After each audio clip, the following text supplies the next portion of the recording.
So hello बच्चों, good afternoon, good evening, good morning. मैं अतुल सागर आपके सामने वापस से। तो लास्ट क्लास में हमारा क्या चल रहा था? लास्ट क्लास में हमने पढ़ा था अपना इंडियन इकोनॉमी की रिवीजन स्टार्ट कर ली थी। रिवीजन में हमारा कौन सा चैप्टर हुआ था? Chapter number 1। अब आगे हमें बढ़ाना है इसी सीक्वेंस को। इसी के साथ हम सीक्वेंस को आगे बढ़ाते हैं और हमारा सीक्वेंस आज आया है चैप्टर 3 के ऊपर। सर चैप्टर 3 कौन सा है? आप सबको ही याद होना चाहिए।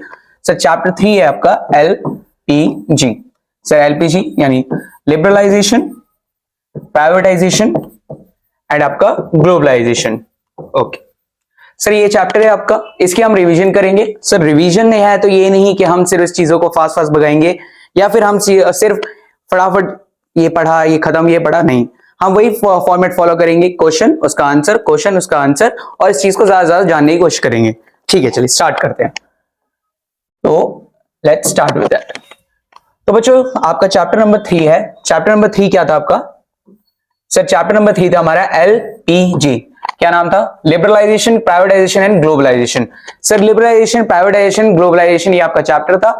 एंड सर इस चैप्टर का हम थोड़ा पहले बेसिक ओवरव्यू बनाते हैं, फिर हम इस चैप्टर के बाद में नोट्स की तरफ जाएंगे।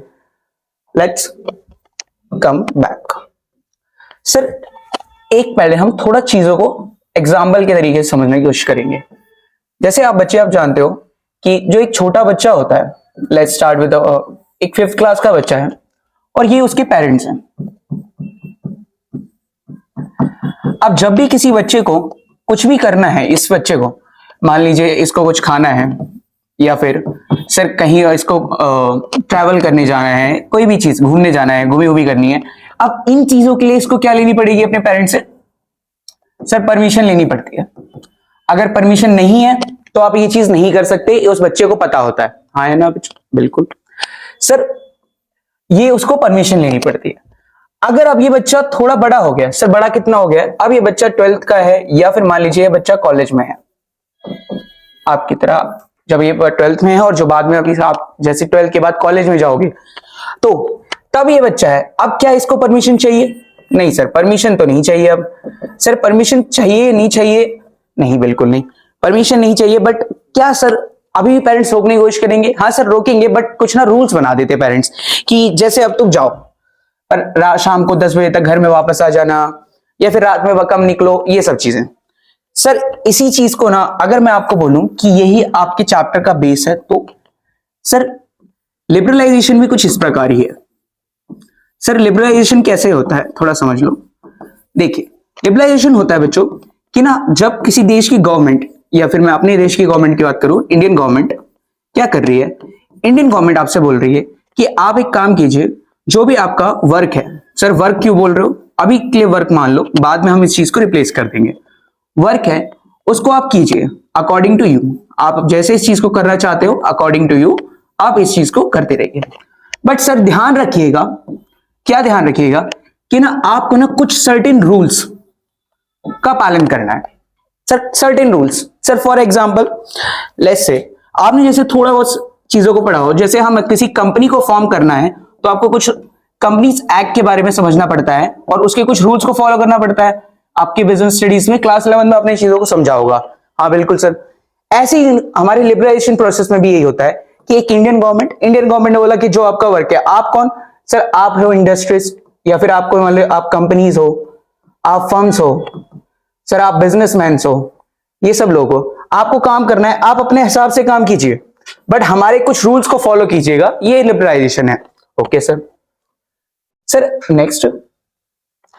नेक्स्ट आता है प्राइवेटाइजेशन। सर प्राइवेटाइजेशन क्या होता है कि जैसे सेम अपना बच्चा, अपना नहीं मतलब बच्चा 5th क्लास का है, 5th क्लास का बच्चा है। अब ये इसके पेरेंट्स है बच्चों। जैसे आपको कहते हैं कि अभी इस बच्चे पे पूरी तरह से कंट्रोल किसका है? इसके पेरेंट्स का है। बच्चे का पूरा कंट्रोल इसके पेरेंट्स का है। बच्चा जो भी सीखेगा या फिर मैं बोलूं जो ही सिखाना चाहेंगे, जो करवाना चाहेंगे, वो इनके हिसाब से करेगा। हाँ बिल्कुल। यहीं पर जब ये बच्चा 12th में आ जाता है या फिर यही सेम कॉलेज में है, तब ये सर देखता है और अपने दोस्तों से चीजें देखेगा, अपने आसपास या फिर अपने सराउंडिंग की चीजें देखता है और उसके अभियाव पे करना चाहता है चीजें, यानी अकॉर्डिंग टू अदर्स, या फिर मैं बोलूं अपनी मन मर्जी चीजें करना चाहता है। यानी कि मैं बोल रहा हूं कि वो कंट्रोल यहां से हटा के, कंट्रोल पेरेंट से हटा के किस पे लेना चाहता है, सेल्फ का कंट्रोल चाहता है। कंट्रोल पेरेंट से हटा के किस पे चाहता है, खुद के पास। तब वो हो जाता है प्राइवेटाइजेशन। थोड़ा और भी अच्छे से समझे सर। जैसे ये एक कार है बेटा, सर ये कार है, इस कार को पहले एक एक्स नाम का बंदा ओन करता था। इस एक्स से ये कार एन के पास पहुंच गई, तो इस एन का कंट्रोल किसके पास ट्रांसफर हो गया, एन के पास। तो सर ये इसी प्रोसेस को हम प्राइवेटाइजेशन कह देते हैं कि जब एक्स यानी कि गवर्नमेंट, एक्स यानी गवर्नमेंट किसी इंडस्ट्री, कार यानी कि एक इंडस्ट्री को एग्जांपल मान रहा हूं मैं यहां पे, किसी इंडस्ट्री का कंट्रोल किसको दे रही है, एन यानी कि किसी प्राइवेट फर्म, प्राइवेट कंपनी, इन लोगों को दे रही है। प्राइवेट फर्म बेटा, प्राइवेट बिजनेसेस या फिर कोई कंपनी, इन लोगों को कंट्रोल दे दिया जा रहा है। तब वो क्या बन रहे हैं सर, ये बन रहा है प्राइवेटाइजेशन। ओके सर, ये भी क्लियर हुआ। ओके नेक्स्ट आता है बच्चों क्या, ग्लोबलाइजेशन। सर ग्लोबलाइजेशन क्या होता है, यहां पे हम समझ लेते हैं। सर सिंपल, आप मान लीजिए आपने 12th मान लीजिए इंडिया से करी। अब सर आप क्या करना चाहते हो कि आपको आगे पढ़ाई के लिए कहां जाना है, आपको लेट्स से आपको यूएसए जाना है। हाँ सर जाना है। सर यही चीज अब मैं आपको बोलूं कि ये ऐसे ही हमारा एक बिजनेस है, बिजनेस इंडिया में ग्रो कर गया, इंडिया में अच्छे से चल रहा है। अब मैं चाहता हूं कि मैं मेरा बिजनेस यूएसए में जाके ग्रो करे, यानी यूएसए में भी मैं अपनी ट्रेड्स को बढ़ानी, यानी अपने बिजनेस को एक्सपेंड करना चाहता हूं, अपने बिजनेस को बढ़ाना चाहता हूं। ये सब चीजें क्या होंगी सर, ये है ग्लोबलाइजेशन। ओके सर, ये बेसिक है बेटा। अब हम रीड आउट में रीड करते हैं तो थोड़ा आपको क्लियर होगा। ओके सर आइए। तो सर पहला, जैसे मैंने आपको कहा था कि मैं क्वेश्चन फॉर्मेट में चीज दूंगा, तो पहला what is liberalisation, privatisation, globalisation. तो बेटा पढ़ो क्या बोलता है, refers to the freedom, sir ऐसी freedom of economy from direct or physical control such as licensing, price control, import licensing imposed by government and implies dependence on the market making various economic decisions। Sir इसी को एक बार मैं आपको शब्दों में समझा देता हूं कि क्या बोल रहा है, कि इसमें बोलता है कि गवर्नमेंट क्या कर रही है कि आपके ऊपर जो उन्होंने पहले डिसीजन इंपोर्ट्स कर रखे थे। सर डिसीजन कैसे, उन्होंने बोल रखा था कि आपको कुछ करना है तो हमसे परमिशन लो, बच्चे वाला एग्जांपल। अब परमिशन किस रूम में सर, लाइसेंस, कंट्रोलिंग के आप प्राइस इतना चार्ज नहीं कर सकते, यही प्राइस नहीं लगा सकते, आपको ये बेचना है तो इसी में बेचना पड़ेगा, ये सब चीजें लगा देना। तो ये क्या बनता है मेरे बच्चों, सर ये कंट्रोल लगाया जा रहा है। अब ये कंट्रोल कैसे सर, या तो डायरेक्ट अपने आप आगे या फिर इनडायरेक्ट तरीके से। अब सर अगर मैं इसको फ्री कर दूं तो क्या बन जाता है, लिबरलाइजेशन। सर प्राइवेटाइजेशन क्या होता है sir, process of involvement private sector ownership और operation of state owned by enterprises. मतलब सर ऐसी इंटरप्राइजेस या फिर बोलो ऐसे ही तरीके से आपको हम कंट्रोल प्रोवाइड कर रहे हैं कि आप अपना बिजनेस खुद मैनेज कीजिए, ना कि हमारा कंट्रोल मैनेज होगा। ओके नेक्स्ट आता है ग्लोबलाइजेशन। और सर ग्लोबलाइजेशन क्या होता है, इंटीग्रेट करो कंट्रीज इकोनॉमी को वर्ल्ड इकोनॉमी के साथ। सर कंट्रीज इकोनॉमी मतलब आप काम कर रहे थे, आपका बिजनेस है, आप अपने देश में ट्रेड कर रहे थे, अब आप दूसरे देशों में जाके ट्रेड को बढ़ा रहे हो अपने, जो मैंने आपको लास्ट चीज में समझाया, ये होता है ग्लोबलाइजेशन। ओके ठीक है सर। सर बात यह है कि आपको चैप्टर का पहले बेस पता होना चाहिए, बेस हमें समझ में आया, बट इसकी हिस्ट्री क्या है कि क्यों हमें एलपीजी लाने की जरूरत पड़ी, एलपीजी से पहले क्या सिचुएशन चल रही थी। सर क्या ये पार्ट बुक में अवेलेबल है, नहीं सर बुक में अवेलेबल नहीं है, बट क्या सर ये हमारे लिए जरूरी है, हाँ बिल्कुल जरूरी है, बिकॉज चैप्टर को समझना है तो चैप्टर का बेस के साथ समझना पड़ेगा। तो हिस्ट्री क्या कहती है कि अर्लियर वी यानी इंडिया ने ऑप्ट किया था क्या सर, क्लोज इकोनॉमी। एक काम करते हैं, पहले हम समझ लेते हैं, बाद में पढ़ते हैं इस चीज को कैसे समझते हैं। आइए वापस से।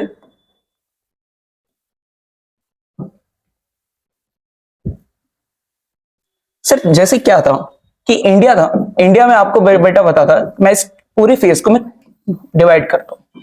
लेट्स से ये आपका फेज है बेटा 1947 से पहले का, बिफोर 1947। सर ये फेज है आपका 1947 टू 1991 तक, 1990 तक का। एंड सर ये वाला फेज क्या है हमारा 1991, और फिर आफ्टर जो उसके बाद चल रहा है ये सारा फेज इसमें मान लेते हैं। अब सर इस फेज में समझते हैं, इस फेज में हमारा क्या था कि हमें पता था कि हम कॉलोनियल पीरियड में थे। सर कॉलोनियल पीरियड क्या था सर, इस पीरियड में जो हमारे ब्रिटिशर्स थे वो हम पे रूल कर रहे थे। और सर रूल किस प्रकार था सर, वो हमको डोमिनेट करते थे, जो हमने लास्ट क्लास में बेटा पढ़ा था, एक बार जरूर उस चीज को समझ लीजिएगा। डोमिनेट कर रहे थे सर, डोमिनेट कैसे कर रहे थे सर, वो हमसे रॉ मटेरियल क्या करते थे, बाय करते थे, और फिर सर वो अपनी कंट्री में यानी कि ब्रिटेन में उसको प्रोसेस करते थे, और फिर सर वहां पे उसका फिनिश गुड्स बनाया जाता था, फिनिश गुड्स वापस से इंडिया लाया जाता था और इंडिया में सेल किया जाता था, सॉरी बेटा सेल किया जाता था। अब सर इससे दिक्कत क्या होती थी, आपको पता था कि इंडिया पहले से बहुत ज्यादा हैंडीक्राफ्ट ओरिएंटेड था। हैंडीक्राफ्ट ओरिएंटेड होने का मतलब क्या होता है कि हम ज्यादा चीजें हाथों से बना रहे थे। सर फॉर एग्जांपल हम कढ़ाई बुनाई या फिर मैं आपको मिट्टी के बर्तन बनाना, ये सब चीजें होती हैं, तो ये हम हाथों से ज्यादा बनाते थे। अब आपको पता है जो चीज हाथ से ज्यादा बन रही है वो ज्यादा कॉस्टली और टाइम टेकिंग होती थी, रेदर देन जो चीज मशीन से बन रही है वो क्या पड़ती थी, सस्ती। अब कॉस्ट इफेक्टिव तरीके से आपको देखें तो एक कस्टमर क्या रहेगा, प्राइस सेंसिटिव रहता है। जहां पे उसको प्राइस कम मिलता है वो उस चीज को ज्यादा खरीदने लग जाता था। हाँ बिल्कुल सर, जहां से उसको प्राइस कम मिलता है वो उस चीज को ज्यादा खरीदता है। एंड सर इसी कारण से क्या हो रहा था कि हमारी जो मार्केट के प्रोडक्ट्स है उनको कोई खरीदना नहीं चाहता था। इसी वजह से उन्होंने हमारी मार्केट को बिल्कुल तबाही कर दिया था। हमारी मतलब सर इंडियन मार्केट या फिर इंडियन सेलर्स को बिल्कुल तबाह कर दिया था। Okay sir. अब सर जब हम इस फेज में आए थे, इस फेज में ना हमारे साथ हम आजाद तो हो गए थे, यानी कि हमारे पास क्या थी, फ्रीडम थी। सर फ्रीडम के साथ हमारे पास क्या था, डर था। सर डर किस चीज का, सर डर था कि क्या हम किसी और पे वापस से भरोसा कर सकते हैं। सर भरोसा इन द सेंस कि सर हमने पिछली बार जब ब्रिटिशर्स आए थे, ब्रिटिशर्स भी हमारे साथ कैसे आए थे, वो आए उन्होंने बोला कि हमें आपसे सामान खरीदना है, आपको सामान बेचना है, हम आपको ये सामान देंगे, आप हमसे ये सामान लीजिएगा, इससे आपका भी फायदा हमारा भी फायदा। बिल्कुल सही। उन्होंने ट्रेड एग्रीमेंट बनाया था। क्या बनाया था हमारे साथ सर, ट्रेड एग्रीमेंट बना के दिया था हमें, ट्रेड एग्रीमेंट बना के दिया था। अब सर ट्रेड एग्रीमेंट के दौरान क्या था कि उन्होंने इस चीज को समझते, बट ट्रेड एग्रीमेंट के साथ ही साथ उन्होंने वहां के किंग्स को डिसीजन लेने में हेल्प करने लग गए, जिससे उनका एक थोड़ा रिलेशन बना। अब रिलेशन बनता गया तो वो उन चीजों को अब डोमिनेट भी करने लग गए। उनको पता चल गया कि आपके लूप होल्स क्या है। मतलब सर अगर आपको किसी पर्सन को उसको डोमिनेट करना है तो उसके पर्सन के साथ रहिए, उसके साथ आप मिलिए जुलिए, उसका रिलेशन बनाइए, और फिर उसके बाद क्या है, आपको जब उसके लूप होल्स पता चल जाते हैं तो आप उसको फिर क्या डोमिनेट कर सकते हो। सेम चीज उन्होंने भी किया। ट्रेड एग्रीमेंट के बहाने उन्होंने हमसे मिले, हमारे लूप होल्स जाने, और फिर उन्होंने हमको डोमिनेट करना स्टार्ट किया। एंड सर ट्रेड एग्रीमेंट के कारण सर यही डर हमारे पास आ गया था कि हम किसी और के साथ ट्रेड एग्रीमेंट कर ले, यानी बाहर से फिर कोई एक कंपनी आएगी फिर हम उसके साथ एग्रीमेंट बना ले, क्या दोबारा चांसेस नहीं हो सकते, हो सकते हैं सर। तो डर था। और दूसरा सर हमारे दो ऑब्जेक्टिव थे। सर दो ऑब्जेक्टिव क्या बुक में नहीं बेटा, ये मैं थोड़ा एनालाइज करके बता रहा हूं। क्या सर ये ऑब्जेक्टिव क्या थे सर, पहला ना था रिकवर। सर रिकवर क्या, जो पिछले यानी कि इस फेज में बेटा, इस फेज में हमारा जो भी नुकसान हुआ था वो हमें रिकवर करना था। ओके सर, रिकवर करना था। दूसरा बेटा हमें लर्न करना था, या फिर मैं बोलूं हमें एम्पावर करना था। सर एम्पावर एंड लर्न मतलब सर क्या हुआ था, एम्पावर मतलब कि हमारे जो छोटे बिजनेस बचे हुए भी थे, गलती से सॉरी, जो बिजनेस बचे हुए थे, जो करना चाहते थे या फिर बिजनेस कर रहे थे, अब उनको अपॉर्चुनिटीज देनी थी, मौके देने थे उनके लिए, या फिर कुछ ऐसे सराउंडिंग इन्वायरमेंट्स बनाने थे जिनसे होगा क्या उन इन्वायरमेंट्स के सहारे वो आगे बढ़ पाएंगे, उन अपॉर्चुनिटीज के सहारे वो आगे बढ़ पाएंगे, उनको मौके मिलेंगे आगे बढ़ने के और वो ग्रो कर पाएंगे। हाँ जी सर, तो रिकवर एंड एम्पावर करना था। अब सर अगर आपको रिकवर करना है, अगर आपको एम्पावर करना है, तो अगर नया कंपटीशन आ गया तो भी दिक्कत, तो उसको भी रोकना था, डर भी खत्म करना था।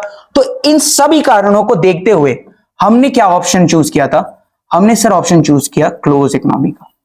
सर क्लोज इकोनॉमी का मतलब क्या हुआ कि सर ऐसी इकोनॉमी कि इस इकोनॉमी में सिर्फ हम अपने ही देश के लोग, अपने ही देश के सेलर, सर यहां बोर्ड पे दिखाते हैं सर, ये हमारा इंडिया। सर क्लोज इकोनॉमी मतलब अपने ही देश के सेलर्स हम ही प्रोड्यूस करेंगे, हम सेल करेंगे और ज्यादा से ज्यादा हम ही होंगे।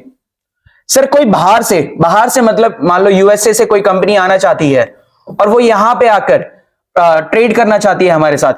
सर आना है, कोशिश करना चाहते हो तो सर आओ, बट बहुत ज्यादा परमिशंस के साथ आओ। हम इतनी परमिशंस लगा देंगे आपके ऊपर कि आप आने से पहले मन में सवाल लोगे कि हम पहले कैपिटल इन्वेस्ट करें या परमिशन लाएं, क्योंकि परमिशन ही बहुत ज्यादा लगा दी गई थी। अब सर इससे फायदा क्या हो, हमने ये सोचा था कि हम जब बाहर वालों को रोक देंगे कंपटीशन नहीं आएगा मार्केट के अंदर कंपटीशन बाहर से नहीं आएगा, हम रिकवर कर लेंगे, हम अपने आप को आगे बढ़ा पाएंगे, हमारे जो सेलर्स है वो एम्पावर हो पाएंगे यानी आगे बढ़ पाएंगे। बिल्कुल बात सही है, ये सब हमारी सोच थी बेटा। अब देखते हैं और भी क्या पॉइंट्स थे। तो सर वही बोलता है, हमने क्लोज इकोनॉमी को चूज किया था जिसके कारण हमने ट्रेड बैरियर्स, लाइसेंस सिस्टम और काफी अदर रूल्स एंड रेगुलेशंस बना दिए थे, जिसका example foreign exchange regulation act 1973 भी है, एक ऐसा लॉ जो इसी दौरान बनाया गया था, due to which Indian economy grows at very slow rate. अब सर इसका इंपैक्ट क्या हुआ बेटा, हमने सोचा था पॉजिटिव इंपैक्ट आएगा। पॉजिटिव इंपैक्ट क्यों आएगा सर, क्योंकि आपको अभी हमने समझा कि सर हमने बहुत इसके फायदे समझ के इसको बना तो दिया था कि बंद कर लो, रिकवर कर पाएंगे, इंपावर कर पाएंगे, ये सब चीजें सोच ली थी।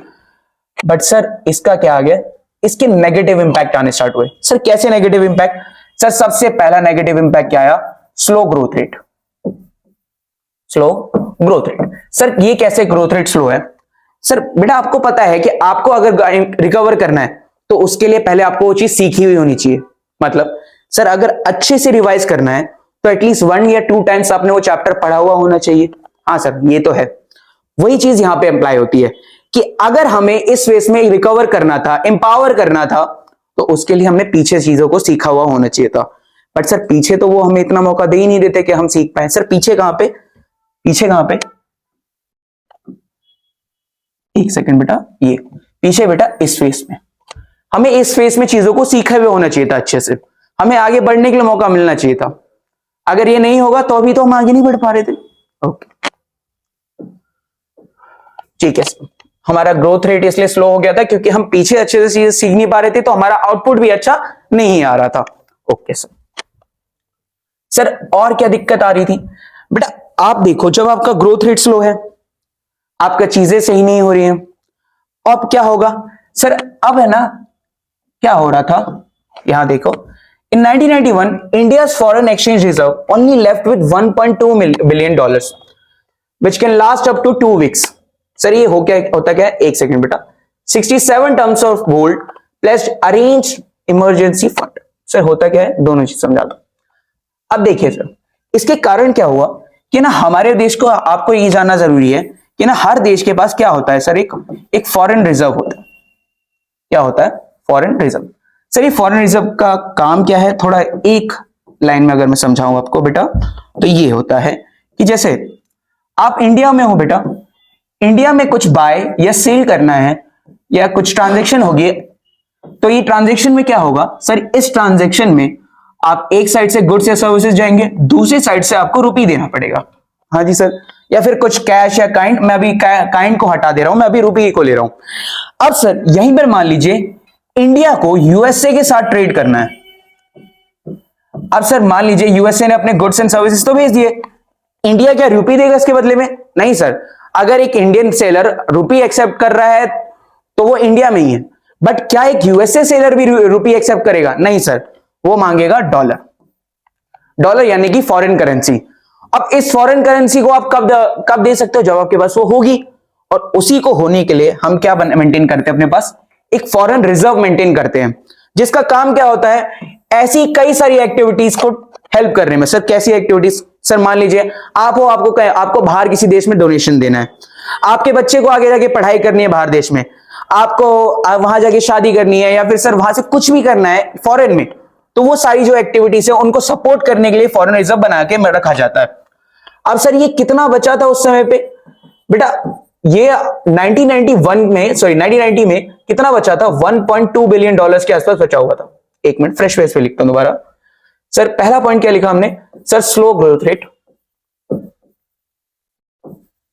सेकंड पॉइंट क्या बेटा, सर सेकंड पॉइंट डाला हमने कि जो हमारा फॉरेन रिजर्व था वो सर 1.2 बिलियन डॉलर ही बचा हुआ था।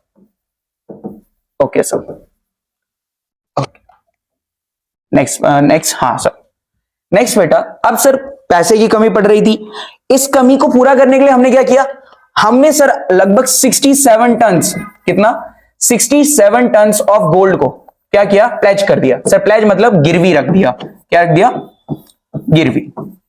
सर ये गिरवी रखने का मतलब कारण क्यों था, बेटा देश को चलाना है, पैसा चाहिए, अब पैसा चाहिए तो पैसा नहीं है तो पैसे जैसा कुछ देना पड़ेगा, क्या दिया हमने, फिर गोल्ड रखा 67 ton of gold. Sir gold जाना सही है बेटा, आप अपना एसेट यूज कर रहे हो, आपने अकाउंट्स में थोड़ा समझा होगा इस चीज को, ये चीज गलत थी, ठीक है।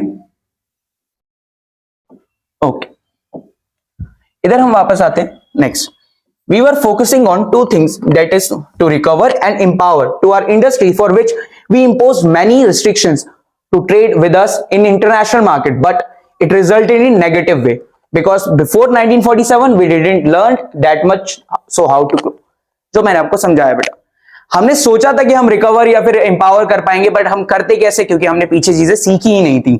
Second thing sir foreign direct investment is allowed but with high restrictions, मतलब कि एफडीआई, मतलब कि आपको बोला जाए कि आप फॉरेन डायरेक्ट इन्वेस्टमेंट यहां पे आके कीजिए, बट करना अलाउड है, बट कितनी रिस्ट्रिक्शंस के साथ, जो मैंने आपको अभी समझाया था बेटा। कहां समझाया था सर, एक सेकंड बेटा, हम जरा इधर आ जाए, ये देखिए यहां पे आपका एफडीआई अलाउड है, बट एफडीआई करना चाहते हो, आओ, परमिशन इतनी सारी आपको देनी पड़ेंगी, इतनी सारी लेनी पड़ेंगी चीजों के साथ, जो आपको बहुत ज्यादा दिक्कत देंगी। Okay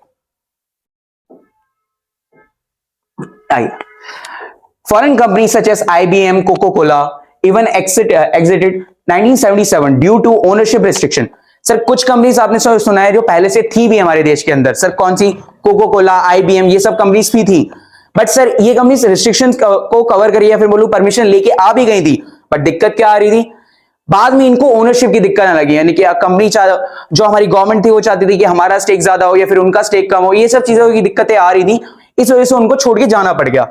and sir for FDI is allowed to limited areas such as oil, technology या फिर automobiles। सर इन्हीं तीन सेक्टर्स में हमने उनका क्या FDI अलाउ किया हुआ था, बट सर कितना, but more governmental control like joint ventures with 40% equity. मतलब सर इन्होंने बोला कि आप जेवी बनाइएगा। सर जेवी क्या होता है, एक बार थोड़ा सा मैं स्लो जा रहा हूं बच्चों, उसके लिए सॉरी, बट समझाना जरूरी है। सर जॉइंट वेंचर क्या होता है, सर जॉइंट वेंचर आपने क्लास 11th में पढ़ा होगा। सर जॉइंट वेंचर क्या होता है कि जब दो, मैं बोलूं इंडिविजुअल्स या फिर बोल रहे, इसका पर्सन का नाम दे रहा हूं सर, पर्सन आपको पता होना चाहिए बेटा, पर्सन में सिर्फ इंडिविजुअल पर्सन नहीं आता है। सर जब दो पर्सन मिलके किसी बिजनेस में अपना कोई बिजनेस स्टार्ट करते हैं या फिर मैं कोई भी इकोनॉमिक एक्टिविटी करना स्टार्ट करते हैं तो हम उसको जेवी का नाम दे देते हैं। अब सर इस जेवी में क्या था कि जो भी फॉरेन या फिर एफडीआई करना चाहते हो, एफडीआई के लिए यानी कि फॉरेन कंपनी है, उसको कितनी परसेंट स्टेक लेना अलाउड है, 40% स्टेक होल्डिंग, इतना ही स्टेक अलाउड है, और इसी तरीके से आप इंडिया के अंदर इन्वेस्ट कर सकते थे। ओके सर, ठीक है, एक मिनट बेटा, अगर हम वापस आए, और last point sir, foreign mutual funds, hedge funds and pension funds are not allowed to invest in Indian stock market. और सर जो foreign mutual funds, hedge funds या फिर पेंशन फंड्स हुआ करते थे, सर म्यूचुअल फंड्स आपने थोड़ा आज तक सुना होगा, आजकल एग्जाम आते रहते हैं कि म्यूचुअल फंड जरूरी है, आप अपने फ्यूचर को सिक्योर करना चाहते तो इनमें इन्वेस्ट कीजिए। सर होता क्या है, एक सिंपल कि आप थोड़ा थोड़ा पैसा आज जमा करके रख रहे हो अपने फ्यूचर में काम करने के लिए। सर थोड़े अच्छे एग्जाम्पल से, लेट्स से आपने पिगी बैंक बचपन में यूज किया होगा कि सर एक जितनी आपको पॉकेट मनी मिलती थी उसमें से थोड़ा पैसा निकाल के आप इसमें डाल दिया करते थे, हर रोज डालते जाते थे। और सर फिर इस पैसे का यूज क्या होता था, इस पैसे का यूज ये होता था कि आप फ्यूचर में इस पैसे को दोबारा अपने किसी कंडीशन में यूज कर पाते थे। सर कंडीशन कैसी, इमरजेंसी आ गई कोई, या फिर कोई किसी भी चीज में यूज कर पाते थे। सेम म्यूचुअल फंड भी ऐसे थे। अब सर ये mutual fund Indian stock market में इन्वेस्ट नहीं कर पाते थे, ये पॉइंट समझ नहीं आया। म्यूचुअल फंड क्या होता है बेटा, जैसे मैंने एक पैसा मैंने कहीं जगह के लगा रखा है, अब ये पैसा डबल होने के लिए ये भी तो कहीं इन्वेस्ट करेंगे। हाँ सर बिल्कुल इन्वेस्ट करेंगे कहीं ना कहीं, तो इनको बोल दिया था इंडियन स्टॉक मार्केट में इन्वेस्ट नहीं कर सकते आप, फिर कहां करें, कहीं और कीजिएगा, इंडियन स्टॉक मार्केट में आप अलाउड नहीं है। ऐसे ही कई सारे हालात थे हमारे उस समय पे जो ये हिस्ट्री को समझा रहे हैं। ओके सर, अब सर इन्हीं चीजों को समझते हुए, in order to overcome the crisis of 1999, the government of India initiated the multi-dimensional economic reforms which are collectively known as new economic policy. मतलब सर इन्हीं चीजों को समझते हुए, इन्हीं दिक्कतों को सॉल्व करने के लिए हमारी गवर्नमेंट ऑफ इंडिया ने क्या किया, नई इकोनॉमिक पॉलिसी लाने का सॉल्यूशन लाया। और सॉल्यूशन में क्या है कि सर उस सॉल्यूशन को लाने की जरूरत क्या पड़ी, एक बार पॉइंट द्वारा सर, सबसे बड़ी बात हमारा फिजिकल डेफिसिट आ गया था। फिजिकल डेफिसिट मतलब sir excess of government expenditure over government revenues. मतलब सर सिंपल बोलो, आपकी कमाई से ज्यादा आपका खर्चा हो रखा है। अब इसी में गवर्नमेंट बोलो, गवर्नमेंट ने कमाई कम करी है, खर्चा ज्यादा कर दिया है, ये ज्यादा हमारा डेफिसिट है, यानी कि ये नुकसान है। इस नुकसान को पूरा करना है। सर कितना हो रखा था, 5.7% से 6.67% of GDP. Next sir weak BOP. BOP मतलब sir balance of payment. India was not able to earn enough foreign exchange through exports to finance its imports. मतलब सर सिंपल भाई, सर एक्सपोर्ट मतलब जब आप बाहर सामान बेचते हो, एक्सपोर्ट करोगे तो पैसा आएगा। इंपोर्ट मतलब बेटा बाहर से सामान खरीदना, मतलब पैसा जाएगा। अब सर हम इतना कमा नहीं पा रहे थे कि जितना हम बाहर से खरीद रहे थे, उसमें यानी कि एक्सपेंसेस कर रहे थे, उतना पैसा हो नहीं पा रहा था कि हम अपने एक्सपेंसेस को पूरा कर सकें। Okay sir. सर हमारे देश में इन्फ्लेशन यानी महंगाई बहुत बढ़ रही थी कि सर कितनी, 6.7 से 10.3% के करीब। सर हमारी रुपये की वैल्यू दिन ब दिन गिरती जा रही थी। हमारी पीएसयूज, सर पीएसयूज मतलब पब्लिक कंपनी। सर एक एग्जांपल समझा दो यहाँ पे, लो ये लो बेटा। सर पीएसयूज यानी कि मैं आपको बोलूं कि आपके जो बिजनेस वेंचर्स थे, बिजनेस वेंचर सर जितने भी बिजनेस थे, अब बिजनेस में मैं कैसे बोलूं, गवर्नमेंट बिजनेस बोल देता हूं मैं अभी आपको, या फिर बोलूं गवर्नमेंट ओन्ड कंपनीज बोल देते हैं हम यहाँ पे थोड़ी देर के लिए, कि सर ऐसी कंपनीज, अब इनके क्या हालात थे, इनके सर बहुत सिक थे। सिक का मतलब क्या है सर, इनके जो रेवेन्यूज बोल लीजिए, प्रॉफिट बोल लीजिए, वो हो ही नहीं रहे थे। क्यों नहीं हो रहे थे, क्योंकि आउटपुट नहीं आ रहा था। आउटपुट क्यों नहीं आ रहा था, क्योंकि आपके पास अच्छी टेक्नोलॉजी, अच्छा सपोर्ट, अच्छा गाइडेंस, अच्छी लर्निंग कुछ भी नहीं था। नहीं होने के कारण जब आपका बेस बेकार है तो आप समझोगे कि फिर आउटपुट क्या दोगे, कुछ भी अच्छा नहीं आ रहा था। ओके सर, आगे बढ़ते हैं हम इस चीज को लेकर। ठीक है sir. And last point, use debt burden. अब सर हम कमाई इतना नहीं कर रहे हैं, पर खर्चे तो करने हैं। खर्चे करने तो हम क्या कर लेते, बर्डन ज्यादा, यानी कि उधार ज्यादा ज्यादा लिए जा रहे थे। उधार ज्यादा ज्यादा लेने के चक्कर में हो क्या रहा था, डेट बर्डन बढ़ता जा रहा था। ओके सर, सॉरी, चलिए बेटा आगे बढ़ते हैं। चलिए, तो सर इसी में सबसे पहला हम एक एक अप करके इस चीज को समझना स्टार्ट करते हैं कि लिबरलाइजेशन क्या है, इसके रिफॉर्म्स क्या है, इसमें क्या चीजें हुई थी, एंड एवरी सिंगल थिंग। तो सर लिबरलाइजेशन क्या होता है कि लिबरलाइजेशन, सर लिबरलाइजेशन अभी हमने समझा कि सर हम थोड़ी फ्रीडम प्रोवाइड करते हैं। जब क्या करते हैं बेटा, फ्रीडम प्रोवाइड करते हैं। सर फ्रीडम किस चीजों में, सर एक्टिविटीज ऑफ, या फिर बोलूं मैं इकोनॉमिक एक्टिविटीज में, किसकी, एक बिजनेस की। Okay sir. अब इसमें क्या क्या रिफॉर्म्स लाए गए थे, यानी कि क्या क्या इसमें चेंजेस किए गए थे, या फिर क्या क्या पॉलिसी में चेंजेस थे। तो सर इसमें इकोनॉमिक रिफॉर्म सबसे पहले, और उसमें सबसे पहले है industrial sector reforms. Sir industrial sector reform में क्या किया गया था, आपको बहुत सिंपल तरीके से समझाता हूं मैं, ताकि आपको ये याद भी रहे और आगे भी आ जाए आपके। सर ये लिबरलाइजेशन, ये हम चार्ट के फॉर्म में इसको लेकर जाएंगे यहां तक। सर इसमें हमने क्या किया, हमने कुछ रिफॉर्म्स बनाए। सर इन रिफॉर्म्स में हम क्या कर रहे हैं, सर इस रिफॉर्म में सबसे पहले आता है कि आपका industrial reform. Sir industrial reform में हम क्या करने वाले हैं, सर इंडस्ट्रियल रिफॉर्म में क्या मतलब कि देखिए, आपको मैंने अभी पीछे बताया था कि गवर्नमेंट ने ज्यादा से ज्यादा कंट्रोल अपने हाथ में ले रखा था, ज्यादा से ज्यादा कंपनीज अपने हाथ में ले रखी थी, ज्यादा से ज्यादा इंडस्ट्रीज में अपना कंट्रोल बनाए हुए थे। हाँ जी सर। और लिबरलाइजेशन का मतलब मैंने आपको बताया बेटा कि फ्रीडम कर देना, यानी कि हम उन चीजों को थोड़ा सा लूज कर रहे हैं। तो सर इंडस्ट्रियल पॉलिसी में सबसे पहला पॉइंट आपके दिमाग में यही आना चाहिए कि सर है ना, शायद से हम कंपनीज में जो हमने कंट्रोल लिया हुआ था, जो हमारा कंट्रोल था, उसको हमने रिड्यूस किया होगा। हाँ बिल्कुल, ये पॉइंट आपका बिल्कुल सही है कि हमने कंट्रोल को रिड्यूस किया था। सर कितना, सर हमारे पास उस टाइम पे 17 कंपनीज का, 17 इंडस्ट्रीज का कंट्रोल था। इस कंट्रोल को घटा के हम कितने पे ले गए, 5 पे। सर ये 5 कौन कौन सी हैं, देखो बेटा, अगर मैं आपसे बोलूं कि किसी भी देश को अगर कोई कंट्रोल को सब कुछ बांट देना है, बस कुछ चीजों को बचा के रखना है, तो क्या बचा के रहेगा, सर वो उसके सबसे जरूरी चीजें। सर सबसे जरूरी चीजें क्या है, सर सबसे पहले डिफेंस, दूसरा सर एक्सप्लोजिव्स। तीसरा सर केमिकल्स। फिर सर एनर्जी एक्सेट्रा। सर ये सब चीजें। ओके ठीक है सर। अच्छा सर, और अब इसको एक बार पढ़ लेते हैं।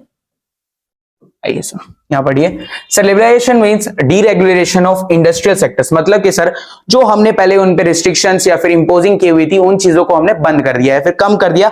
और अब क्या कर दिया सर, हमने लाइसेंस सिस्टम को अबॉलिश किया। मतलब कि आपको पहले जहां बिजनेसेस में आने के लिए बहुत ज्यादा लाइसेंस यानी कि इतनी सारी परमिशंस लानी पड़ती थी, उन परमिशंस को हमने खत्म कर दिया और सिर्फ 5 इंडस्ट्रीज तक उस परमिशन को रखा। सिर्फ पहली लिकर यानी दारू, फिर सिगरेट्स, डिफेंस, एक्सप्लोसिव और डेंजरस केमिकल्स। फिर सर हमने इंकरेज किया क्या, प्राइवेट सेक्टर को। प्राइवेट सेक्टर मतलब कि हमने पहले क्या था, प्राइवेट सेक्टर को रोक रखा था, हमने ज्यादा गवर्नमेंट का कंट्रोल बनाए हुए थे।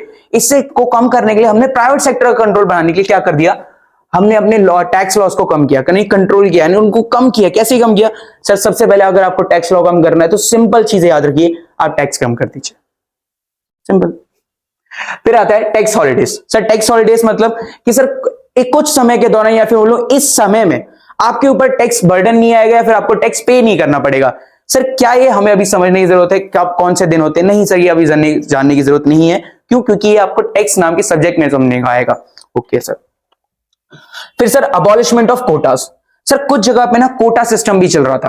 Okay sir, large scale industries were allowed to produce goods and services that were initially reserved only for small scale industries। मतलब सर कुछ ऐसे मैं बोलूं क्या, कुछ ऐसी इंडस्ट्रीज थी, जैसे आपको एक एग्जांपल देते हैं।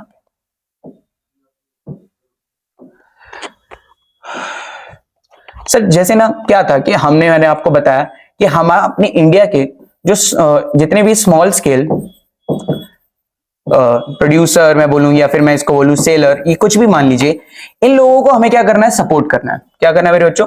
सपोर्ट करना है। अब इन लोगों को सपोर्ट करना है तो हम क्या करना चाहते थे, हमने इनके लिए जो प्रोडक्शन की फैसिलिटीज हैं या फिर लार्ज स्केल फैसिलिटीज है, इनको रिस्ट्रिक्ट कर रखा था कि इनके अलावा कोई और नहीं करेगा। अब कोई और करना चाहता था तो उसको मना कर देते थे, इसी कारण से बड़ी दिक्कत आ रही थी, क्योंकि इनसे भी अच्छा आउटपुट आ नहीं रहा था और हमारे पास डिमांड तो आ रही थी पर हमारे पास आउटपुट नहीं आ रहा था। अब इस आउटपुट को मीट करने के लिए हमने रिस्ट्रिक्शन हटा दिया। हमने कहा कोई भी कर सकता है, जरूरी नहीं है सिर्फ स्मॉल स्केल इंडस्ट्रीज करें, कोई भी कर सकता है यहाँ पे। ओके सर, यहाँ पे हम समझिए कि sir large scale industries allowed to produce goods and services that were initially reserved only to small scale industries. ठीक है sir. Contraction of public sector 17-5, मतलब कि सर मैंने आपको जो बताया था, और 2010 और 11 में तो ये लगभग घट के 3 के आसपास ही आ गया। सर 3 में कौन रह गए sir? Atomic, railway and defence. 3 ही बस, एटॉमिक, रेलवे एंड डिफेंस। याद रखिएगा, 2 तरह से पूछा जाएगा सवाल। सर पहला पूछा जाएगा इनिशियली तो सिर्फ 5 थी, कौन कौन सी? सर इनिशियली 5 में थी हमारे पास sir liquor, cigarettes, defence, explosive and dangerous chemicals. और सर फिर 2010 में करके कितने रह गए सिर्फ? सर ये 3 रह गए, atomic, railway and defence, ARD। Okay बच्चों, ठीक है। नेक्स्ट आता है sir what are the financial reforms. Sir financial reforms हमारे पास क्या थे? इन्होंने बोला reforms in commercial bank, stock exchange and investment banks. Sir ऐसे रिफॉर्म जो बैंक्स या फिर स्टॉक एक्सचेंज इनके लिए बनाए गए थे। सर इसमें क्या क्या किया गया? सर सबसे पहली बात आपका मेन, अगर जब भी बात चलेगी कि आपको बैंक्स वगैरह की बात करनी है तो सबसे मेन आता है आरबीआई। आरबीआई की दिक्कत क्या थी कि आरबीआई को पहले क्या था, आरबीआई रेगुलेटर बनाया हुआ था, हमने उसको अब फैसिलिटेटर बनाया। सर रेगुलेटर का मतलब क्या है कि अगर कुछ भी करना है तो मेरे से पूछिए करो। इसको हटा के हमने क्या बनाया, आप फैसिलिटेटर बनिए। कोई काम कर रहा है तो उसको हेल्प करो, ये नहीं कि उसको रोको। इस चीज को हमने बदला। Okay sir. दूसरा sir, it refers to the process of liberating the working of financial markets and eliminating various controls. मतलब सर रिपीट वही चीज कि सर अब ऊपर हमने इंडस्ट्रीज के प्रॉब्लम्स को सॉल्व किया, अब हम फाइनेंशियल मार्केट की दिक्कत को सॉल्व कर रहे हैं। सर इसमें सबसे पहली दिक्कत क्या थी कि आरबीआई का जो कंट्रोल था बहुत ज्यादा दिक्कत देगा था, उसको हमने कम किया। दूसरा सर, फॉरेन इंस्टीट्यूशनल इन्वेस्टमेंट यानी कि FII such as merchant bankers, mutual funds, pension funds were encourage. हमने इनको मौके दिए, अपॉर्चुनिटीज दिए कि आप आगे आइए और ज्यादा इन्वेस्ट किए, और कितना बड़ा वो 74% से तक इनका इंकरेजमेंट आया। Next, banks are allowed to set up its branches by fulfilling certain basic condition. पहले क्या था कि इनको अपनी अगर ब्रांच लगानी भी होती थी तो इनको बहुत ज्यादा बिजनेस इसमें इन्वेस्ट करना, फिर बहुत ज्यादा कंडीशंस को फुलफिल करना पड़ता था। अब क्या हो रहा था कि इतनी कंडीशंस को फुलफिल नहीं करना, आप थोड़ी सी कंडीशंस फुलफिल कीजिए, आप अपनी ब्रांच लगा सकते हैं। ओके सर, नेक्स्ट आते हैं हम। नेक्स्ट आता है बेटा tax reforms. Sir tax reform में पहली बात आपको टैक्स पता होना चाहिए, थोड़ा सा बेसिक है। मैं इसी में आपका थोड़ा सा जीएसटी का पार्ट भी आपको बता दूंगा बेटा, ताकि जो आपका कवर हो अगर कुछ पार्ट है। बेटा टैक्स आपको क्या है, मैं आपसे एक सवाल पूछता हूं, आप जिन जिन को पता है वो कमेंट बॉक्स में जरूर डालिएगा। What do you mean by tax? तो टैक्स का मीनिंग आप बताएंगे मेरे हिसाब से, अगर मैं जहां तक मैं सही हूं तो आप वो बताएंगे कि सर हम एक अमाउंट पे कर रहे हैं। हाँ सर अमाउंट पे कर रहे हैं, किसको पे कर रहे हैं? सर गवर्नमेंट को पे कर रहे हैं। सर क्यों पे कर रहे हैं? ताकि जो गवर्नमेंट हमें फैसिलिटीज देती है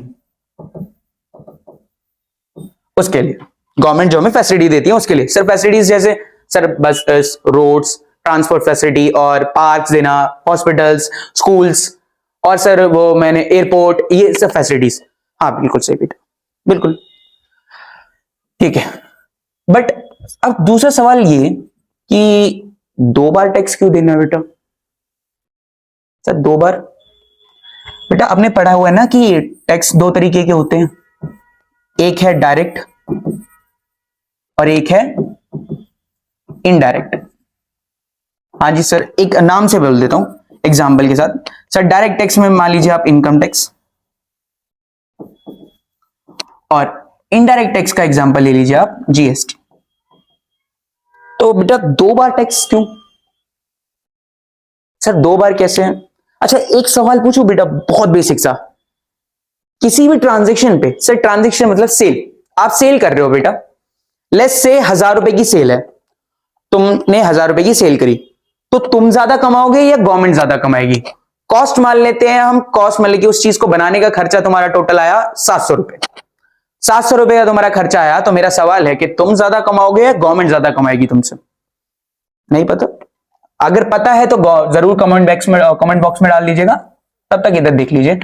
सर ये 1000 रुपए का आपका सेल प्राइस, हाँ जी सर। अब ये 1000 रुपए का सेल प्राइस है, आपको पता है कि जब भी कोई सेल होती है तो उस पर जीएसटी लगता है। हाँ जी सर, लेट्स सपोज जीएसटी लगा 18%। ओके सर, कितना कितना जीएसटी पे होगा इस पे? 180 रुपए। तो टोटल बिल आया 1180 रुपए का। सर ये 1180 रुपए की जो इनकम आई है इसके 2 हिस्से होंगे सर, एक तो 1000 रुपए और 180 रुपए। ये 180 रुपए किसको जाएंगे? डायरेक्टली गवर्नमेंट को जाएंगे सर, हाँ जी। और जो ये 1000 रुपए हैं ये सर बिजनेस के पास एज अ रेवेन्यू जाएंगे। ओके सर, तो गवर्नमेंट ने पहली बार तो इनकम बुक करी 180 रुपए की। ओके, अब सर 1000 रुपए का आपका क्या है? रेवेन्यू आया। रेवेन्यू में से माइनस करोगे आप कॉस्ट। सर कॉस्ट कितनी थी हमने, कितनी? 700 मानी थी ना? हाँ 700। सर 700 रुपए हमारी कॉस्ट, कितना बचा? 300 रुपए। सर 300 रुपए हमारा बिजनेस का क्या बचा है? प्रॉफिट मान लेते हैं इसको। और इस प्रॉफिट पे अब क्या पे किया जाएगा? टैक्स। सर ये टैक्स कौन सा वाला है? ये होता है सर इनकम टैक्स। सर इस इनकम टैक्स को लेट्स से हम मान लेते 30%। तो 30% कितना हुआ? 300 का 30, सर 3 × 90 रुपए। तो सर अब आपके पास कितने बचे इन हैंड? 210 रुपए। और टोटल गवर्नमेंट को कितना पे हुआ? 180 प्लस में 90, कितना हुआ ये बच्चों? आई गेस कैलकुलेशन करने का तो आपको ये तो समझ में आ गया होगा कि गवर्नमेंट ज्यादा कमा रही है, आप नहीं। मतलब सर हम कमाई गवर्नमेंट की जेब भरने के लिए कर रहे हैं 2 बार टैक्स पे करके। हाँ सवाल यही और जवाब भी यही। ओके अच्छा सर ठीक है बेटा, तो हम अपनी इस चीज को, प्रक्रिया को या फिर इस रिवीजन को थोड़ा कंटिन्यू करते हैं, थोड़ा सा फास्ट कर लेंगे। ठीक है सर, तो ये डायरेक्ट टैक्स क्या होता है, इनडायरेक्ट टैक्स क्या होता है, इस चीज को आपने मेरे को बहुत अच्छे से समझाया। क्या कि सर डायरेक्ट टैक्स एक इनकम टैक्स है, ऐसा टैक्स सर कैसा टैक्स? सर एक सेकेंड बस, कैसा टैक्स सर? नोट से समझेंगे सर। ऐसा tax which is levied and collected from same person. Sir levied मतलब जिसके ऊपर उसको पे करने की लायबिलिटी आई है, जिसके ऊपर उसको पे करने की लायबिलिटी आई है, और जो पे कर रहा है वो एक है। यह है डायरेक्ट टैक्स। मतलब सर, मतलब क्या, यही समझ लो कि सर मैंने कमाया, मैं ही इनकम टैक्स भरूंगा। डायरेक्ट टैक्स, मेरे ऊपर ही लायबिलिटी आई, मेरे को ही पे करना पड़ा direct tax. Sir indirect tax, levy and collected from different person, liability किसी और पे कोई और कर रहा है। सर मतलब जैसे आप बेटा कोई सामान खरीद के आते हो, फिर कोई चीज परचेज करके आए, फिर कुछ खा के आए, आप बिल में अमाउंट पे करके आ गए हो, जैसे वो 1180 रुपए था, क्या 1180 रुपए में से 1000 रुपए आप रेस्टोरेंट को देके आए और उसने 180 रुपए गवर्नमेंट को पे किए गए होंगे? नहीं सर, उसने टोटल दिया होगा, यानी पे किसी और ने किया। अब वो 180 रुपए यानी बिजनेसमैन ने पे किए होंगे गवर्नमेंट को, यानी लेविड एंड कलेक्शन दोनों का अलग अलग। ओके सर, ठीक है सर। सर इसके रिफॉर्म्स क्या थे? सर इसमें रिफॉर्म्स थे कि sir the reforms that relate to revenue and expenditure of the government that are referred as fiscal policy reforms. The principal component of fiscal policy reforms are tax reforms. Sir उस समय की reforms का सबसे main component था tax. Tax reforms के according जो भी changes किए गए थे वो हम इसमें बात करने वाले हैं बेटा। सर सबसे पहला क्या, मैंने आपको क्या बताया था, टैक्स को कंट्रोल करना है तो टैक्स कम कर दो, तो इसी बात पर उन्होंने कॉर्पोरेशन टैक्स को कम कर दिया, यानी कॉर्पोरेट टैक्स को कम किया गया। दूसरा, indirect taxes for establishing an integrated national market, मतलब सर हमने नई इनडायरेक्ट टैक्सेस को इंट्रोड्यूस किया। सर जैसे कुछ आपको, अगर मैं आपको 2017 की तरफ जाऊं तो आपका पता है आपको कौन सा टैक्स आ गया था? कमेंट बॉक्स में डालना। सर आपको पता होना चाहिए, मैं नहीं बता रहा यहां पे, ठीक है सर। वो टैक्स आ गया था और उसको हमने यहां पे इंट्रोड्यूस किया। और भी कई सारे टैक्सेस थे sir. Tax reforms involve lowering tax rates and broadening tax base. Sir मतलब हमने टैक्स रेट्स को तो कम किया और हमने टैक्स बेस को बढ़ा दिया। टैक्स बेस बढ़ा दिया मतलब सर मैं आपको सिंपल तरीके से बोलूं, हमने ज्यादा चीजें इंक्लूड कर दी टैक्स के अंदर और रेट्स कम कर दी। इससे होगा क्या? मास की, ठीक, बाद में समझाऊंगा चीज क्या है, बुक का पार्ट नहीं है इसलिए बोल रहा हूं, बाद में समझाऊंगा, मतलब अलग से समझाऊंगा। ओके ठीक है। The tax system has been simplified which was earlier very complicated. पहले क्या था, टैक्स सिस्टम बहुत ज्यादा सिंप्लीफाइड, बहुत ज्यादा कॉम्प्लिकेटेड था। कैसे? आपने ना एक मीम देखा होगा बच्चों। सर मीम क्या था? उस मीम में था कि आपको दिखाया जा रहा था कि अगर आप देश के अंदर 100 रुपए कमा रहे थे तो आपको लगभग 95 रुपीज या 97, जहां तक मुझे याद है, वो उतना अमाउंट टैक्स में जा रहा था।